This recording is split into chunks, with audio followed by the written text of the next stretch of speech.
up knowing the story and hearing the story and having it reinterpreted. So it was very interesting for me to hear what he has to say and say that there's a lot of depth to the character because, you know, there is, like he said, when you have such a strong hero, when you create something that's the opposite of it, or that's something that's the other part, or the other side, or the other whatever. It has to be as strong, you know, in a different way. And as he said, that it takes the story ahead. But when you're a child, you're just like, he kidnapped her. You know, that's the thing that sticks in your head, and you don't go beyond that. But somewhere now, when you look back and you think back at it, I think he also somewhere was weak and wanted to be liked by her. You know, he wanted to be liked. I mean, it was important to him to be liked. And I think that that's therein, even though however you demonize him, there is the human failing and a weakness which comes from the same, you know, I mean, the way things work in the universe. So I was shooting my second film, Zindagi Na Milegi Dobara, which was in 2010, and I kept hearing murmurings of a book called Immortals of Meluha, which had released that year. And everybody was talking about it. We came back, I finished, I was editing, I read the book. And I was like, in my head, I had already started making the film, I had already cast Hrithik Roshan, Mishiva, all this was happening. And I, much later, realized that there was already cat fights all over the industry for the rights. The month, I don't know if you know this, but the month that Zindagi released, you released your second book. Yes, Secret of Nagas. It was the second book, July 2011. We released it in the same month, and that's when we met. Post that at FICCI. Yes. And I love that movie. Yeah, thank you. So we were both on panel discussions. We were both on different panels. And that's the first time I met him. And I was with my CA agent, who also knows him. And they were like, you have to meet Amish. And I was like, yes, I do. And then I met him, and I was like, so does anyone have the rights? And he was like, yes. And I was like, okay. So this time when I got called, I have to say, haven't started reading the Ramchandra series. I'm going to binge it. Now that the third one's coming out, I'm going to start. I've just been gifted both by him.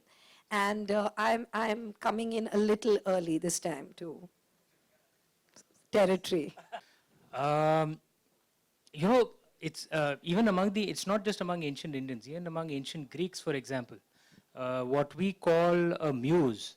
Right, the ancient Greeks believed that the muse was also a goddess, right, and that it was someone who existed outside of you. So your task as a creative person was not to be arrogant and say that I am creating this. Your task was to help your muse to help you. So which means if you need to write a book, then you need to be at the laptop and you need to be working. You can't be watching a movie or doing something else. Now, just because you're doing that doesn't mean you'll get that blessing from the muse, but just that your chances go up, right? And I think that it's a very good attitude for most creative guys to have. That is not within me, it's something outside, and it's a blessing, and I need to honor that blessing. You know, if you're a non-believer, you can believe it's a muse. If you're a believer, such as I am, you can believe it's Lord Shiva or whichever god or goddess you worship. But have that thing that actually it's a blessing from someone outside, and you need to do what you need to do to help that blessing to come. You know, so I do what I need to do for the blessing to come. So I read a lot. All that goes in as, you know, material at the back of the head. I travel a lot. When I travel, I like to travel like locals. I don't like to travel in a bubble. So I like to eat local food, meet local people, try and learn a few. You know, I mean, he's in traditional Sanskrit storytelling style. In Sanskrit, the word for villain, what we are told, is Khalnayak. But actually, villain for Khalnayak is actually a wrong translation. That's not what Khalnayak actually means. Nayak is someone who takes the story forward. Khala means doubtful. So anyone who takes a story in a doubtful direction is the Khalnayak. It doesn't necessarily mean villain. It's just, because villain is a very loaded term, right? So in the Valmiki Ramayana and the original versions, he's not seen as a villain. He's the antagonist. Lord Ram is the protagonist. That's the way it is. And I think that's how I have tried to portray him.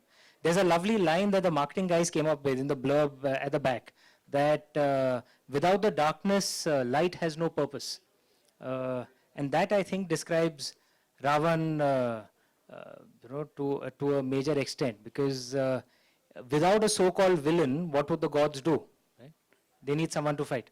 So, the greatest god needs the greatest Khalnayak. That's what makes him very interesting and exciting as a character to write about as well. He's not just a thug. He's not just someone who kills. He's a brilliant scholar.